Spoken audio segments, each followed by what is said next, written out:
नमस्ते प्रणाम। हम किरण शर्मा, हम मंजू शर्मा अपना चैनल पर स्वागत कर छी। नमस्ते प्रणाम जेते दाई माई दीदी भाजी चाची बहन छी सब गोटन के प्रणाम करी छी। सब गोटा एना प्यार से देते रहम और आगे बढ़ते रहम। बहुत सुंदर बेटी विवाह गीत गावा जा रहल छी। आई खैने नहीं तो तोरा नहीं बजाय छी, बुझलिए नहीं एहन कोनो बात नहीं है। बहुत थकावन छी, हम बहुते दूर से चल के जाइ छी, पैर हाथ दुखाइए तो आवाजे कंट्रोल हो गल छी।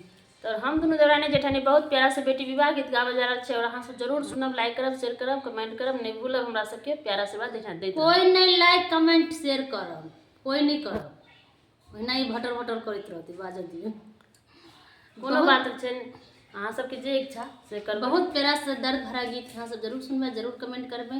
जिनका घर से बेटी विदा होइ छै, जिनकर बाबा कन्यादान करला बैसे छथिन, उनका बाबा के एक सलोर जरूर खसे छथिन कि बीतल बात जरूर याद आवे छै।